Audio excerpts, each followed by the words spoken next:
monde, j'espère que vous allez bien. On se retrouve aujourd'hui pour notre première vidéo de 2022 avec cette sublime Ferrari F355 GTS qui nous est prêtée par le garage Alary qui est situé à Véron, à côté de Sens. Donc aujourd'hui, déjà, permettez-moi de vous souhaiter une bonne année, mes meilleurs vœux, en espérant que cette chaîne se développe du mieux possible en 2022 avec de super vidéos, de super voitures à filmer. Et tout de suite, on va passer à la présentation de cette Ferrari. Donc aujourd'hui, je vais vous présenter cette Ferrari F355 GTS.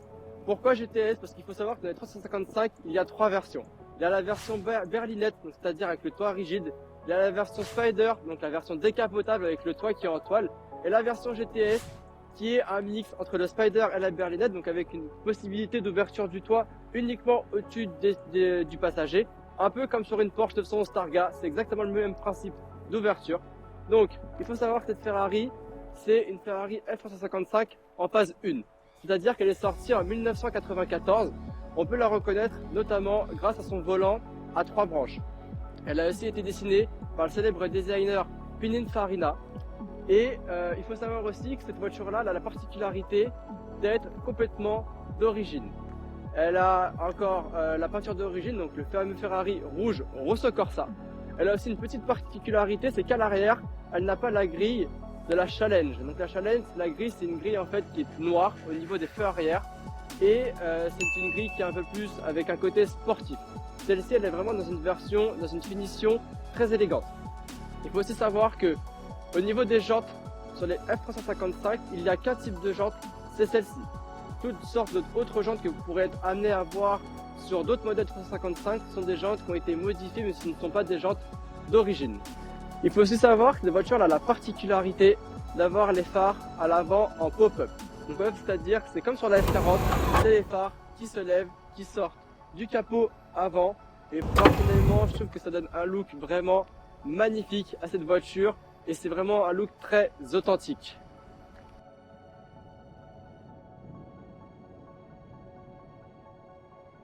Donc maintenant que je vais te présenter les particularités visuelles de cette voiture, on va rentrer dans le détail et on va aller voir les particularités techniques. Et on a énormément sur cette voiture à dire, notamment juste le fait déjà qu'elle a été développée par Michael Schumacher. Donc il faut savoir, la 355 c'est 385 chevaux. C'est un 0 à 100 en 4,7 secondes. C'est quand même énorme pour l'époque. On est à un poids à vide aux alentours d'une tonne 3. Comme je vous disais, boîte manuelle, donc à 6 rapports. Et pour parler un peu en termes de performance, c'est bien que c'est une voiture vraiment pour cruiser. Ce n'est pas forcément une voiture qu'on recherche pour la performance, c'est plutôt pour se balader, pour vivre le rêve Ferrari, mais à vitesse modérée. Il faut quand même savoir, si jamais vous voulez aller la pousser un peu dans les extrêmes, que cette voiture peut monter jusqu'à quand même 295 km/h, ce qui était quand même pas mal pour l'époque en 1994. Donc aussi, pourquoi 355? Tout simplement parce que c'est un 3,5 litres et qu'il y a 5 soupapes par cylindre. La plupart des autres Ferrari sont avec à la fin, comme par exemple la 308, avec un 8 à la fin. Pourquoi le 8? Parce que c'est le nombre de cylindres. Elle, c'est la première Ferrari à porter ce nom avec un 5 à la fin, donc uniquement pour les 5 soupapes par cylindre. De plus, il faut savoir que c'est une Ferrari avec un moteur V8 atmosphérique. Et cette Ferrari-là, d'autant que la 355 est une Ferrari qui chante déjà assez bien avec vraiment ce bruit typique des anciennes Ferrari, celle-ci, elle est équipée d'une ligne en inox. Donc autant vous dire que dans la partie essai routier, vous allez voir, ça chante très très bien.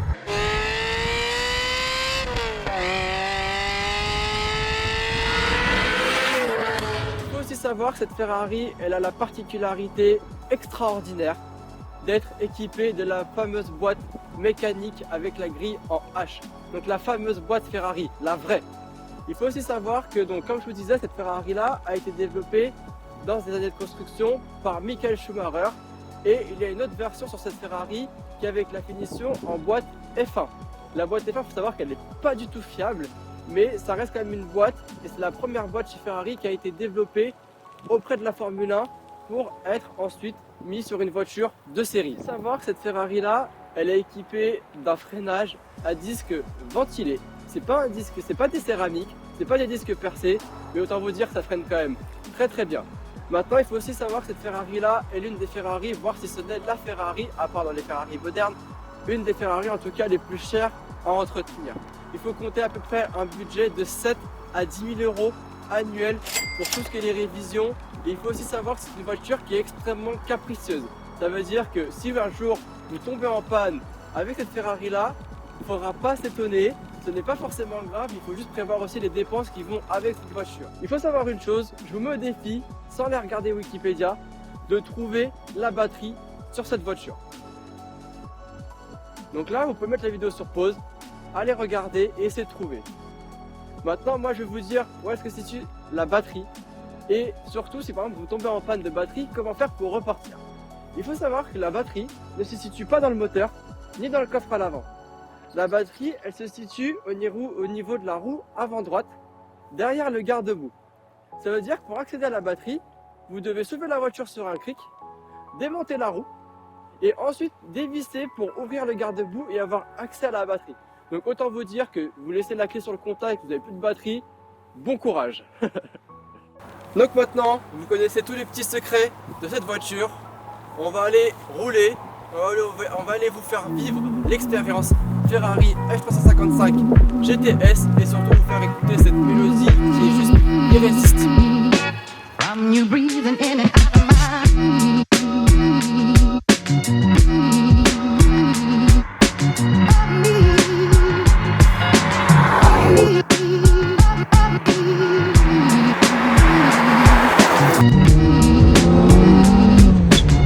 Donc là on est avec Alex. Donc on va voir un peu avec lui les sensations et les ressentis qu'il a en conduisant cette voiture. Donc Alex, est-ce que tu peux nous en dire un peu plus sur les ressentis que tu as au niveau de la boîte, comment ça se conduit, si c'est facile à conduire ou pas?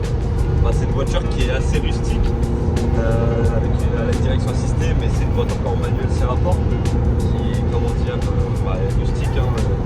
Elle est c'est un peu dur à passer les vitesses. Il faut encore la faire chauffer comme boîte. C'est vraiment Ferrari des années 80-90. Ouais, donc très long temps de chauffe, une quinzaine de minutes à faible vitesse avant vraiment que l'huile de la boîte soit à bonne température pour pouvoir rouler. Donc je vais vous montrer un peu l'habitacle.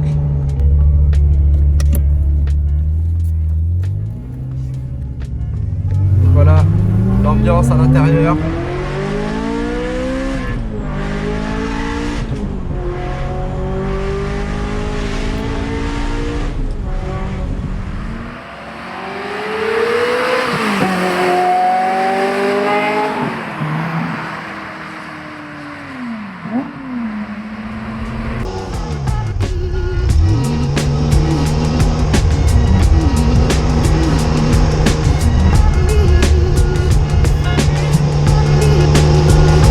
Les amis, j'espère que cette vidéo vous aura plu. C'était la première vidéo de 2022, on commence fort. Il y a quelques autres belles voitures au programme. Je ne vais pas vous en parler pour l'instant tant qu'il n'y a rien qui est sûr, mais en tout cas ça risquerait fortement de vous plaire. Donc écoutez, si vous avez aimé, n'hésitez pas à aller voir le garage. Donc c'est le garage Alary qui est situé à Véron, à côté de Sens. Encore une fois, merci à eux pour leur infime gentillesse de nous avoir prêté cette voiture, de pouvoir la présenter. C'est vraiment un rêve, surtout pour moi, que c'est une voiture que j'affectionne particulièrement. C'est une voiture, même si elle a été déjà créée quand j'étais pas encore né, c'est une voiture vraiment que j'aime. Je trouve que c'est une voiture qui incorpore le plus l'état d'esprit de Ferrari et c'est vraiment une voiture que j'apprécie particulièrement. Maintenant, les amis, je vous dis à bientôt. N'hésitez pas à vous abonner, à liker et à partager auprès de vos amis passionnés de Ferrari. Et surtout, restez bien à l'affût avec la cloche des notifications pour les prochaines vidéos qui vont sortir. Et aussi un merci particulier à Corentin qui est derrière la caméra parce qu'en 2022, grâce à lui, on va pouvoir vous présenter des voitures avec une qualité de vidéo bien supérieure à ce qui était présent avant sur la chaîne. Donc n'hésitez pas aussi à remercier Corentin, à remercier Corentin dans les commentaires pour son travail. Allez, je vous dis à bientôt, ciao ciao.